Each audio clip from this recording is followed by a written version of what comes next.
Hello everyone. What I have here is the Abus e90 3-star kite mark. I've already taken off the middle circlip here, so when we get done all I have to do is remove this rear circlip and we can pull the cord.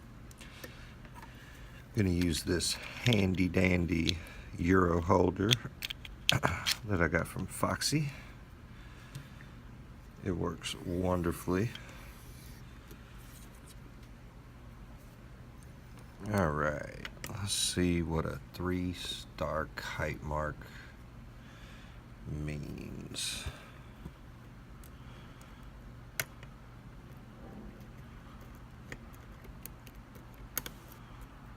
A little bit of a false set.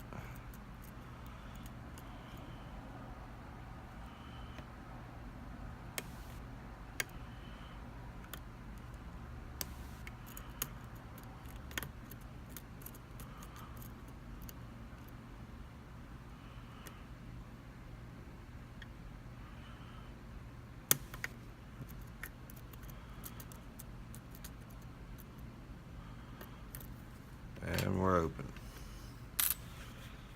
Alright. Pan this around for the gutting.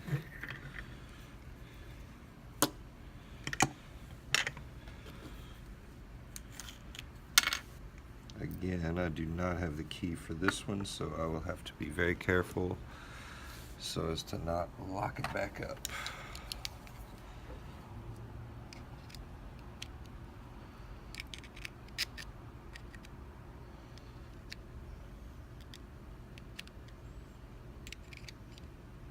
Oop, almost lost it there.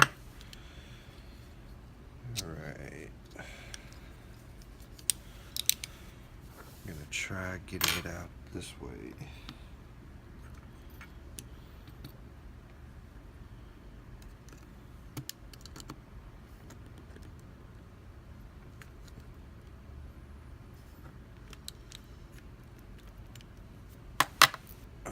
Perfect.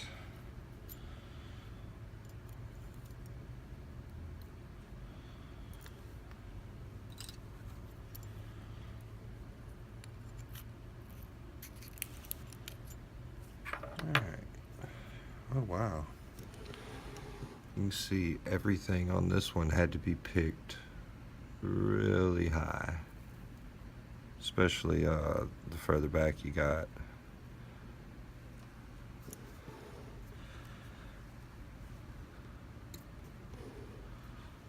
Alright, not expecting to see anything crazy out of the key pins.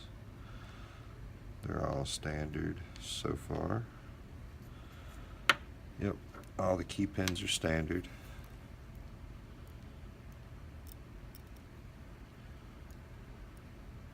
But being a 3-star kite mark, I am expecting to see something a little different up in the Bible.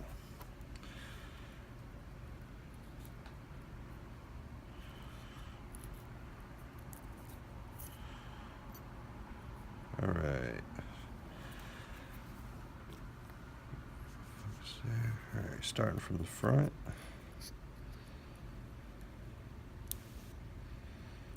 We have a spool.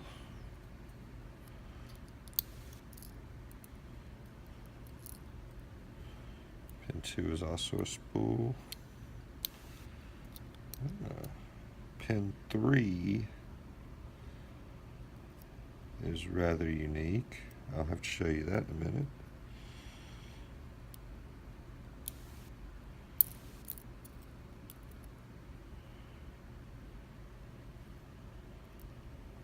As is pin 4. Just going to put all the springs up there. But that goes inside of pin 4. It's a pin and pin.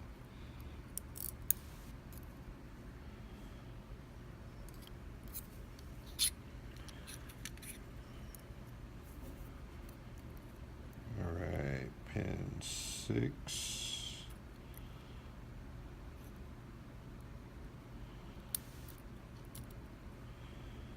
spool.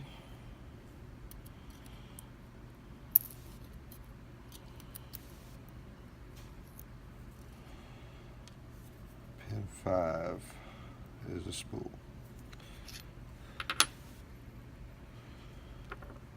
Alright, let me show you a couple things about these pins that I find interesting.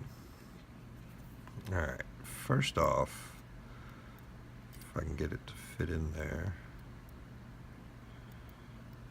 pin 4 is, I may have to actually use fingers for this.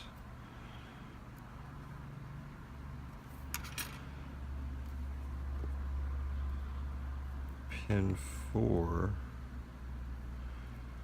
was just a normal pin and pin.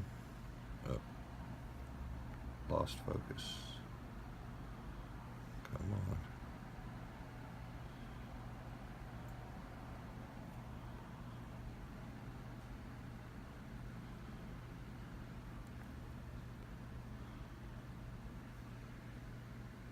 There we go. It's just a normal pin and pin.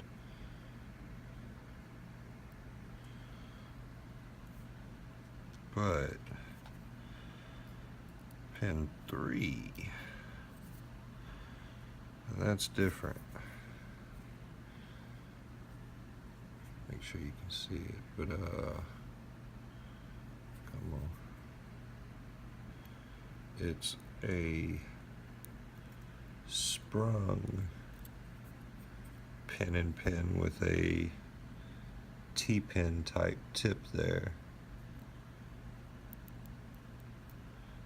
Very interesting. Still not very difficult to pick, but a very interesting lock nonetheless. Alright guys, thanks for watching. That's all I have for you today on the Abus E90. Make sure that was, yeah, that's a 3-star Kitemark E90. Alright guys, take care, and I'll see you in the next video.